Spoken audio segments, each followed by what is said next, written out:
che carina che sia.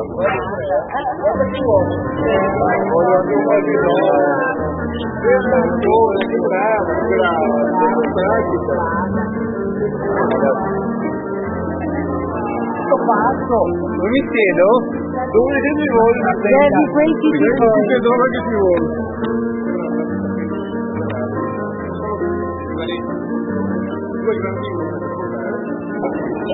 Non è questo monologo improvvisato al momento. E la scorsa settimana un mio carissimo amico mi ha invitato al ristorante. Io di solito ceno nel mio palazzo o nei palazzi delle mie amiche che mi invitano. È la prima volta che sono andato in un luogo dove vanno pure i plebei a pagare il mangiare in compagnia di sconosciuti. Siamo entrati al ristorante.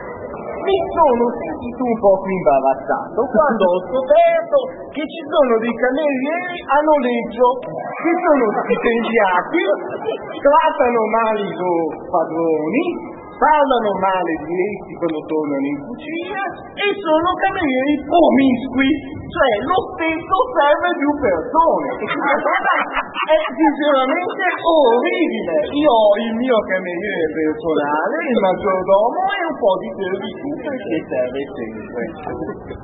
La cosa più incredibile dei ristoranti, che oltre ad essere promiscui e mangiare insieme a perfetti sconosciuti, gente anche che lavora, è orribile, che fanno delle cose che non sapevo che erano raccontate sulle cene di lavoro, una cosa disgustosa. Ho scoperto che è anche curiosa questa cosa, perché siccome adesso ci sono tutti questi lavori di ristrutturazione delle case, ci sono i muratori, e tutti questi muratori, che sono tantissimi, vanno a mangiare nello stesso ristorante dove vai tu la sera. A mezzogiorno ci sono tutti questi muratori che mangiano sui stessi tavoli dove tu la sera vai a mangiare. È una cosa indescrivibile al massimo. Ma l'imbarazzo più grande è stato quando ho dovuto andare alla toilette. Quando ho dovuto andare alla toilette sono rimasto sinceramente sconvolto. Entro in questa sala e ci sono due posti. Sì, due posti. Una c'è scritto signore e sull'altra c'è scritto signori. Io guardo le due cose e come spesso accade nelle cose della vita, messo di fronte a una scelta, provo, come dire, un momentaneo turbamento perché non so quale delle due cose penso, signore, io sono un signore fin dalla nascita, quindi dovrei andare lì, è ovvio.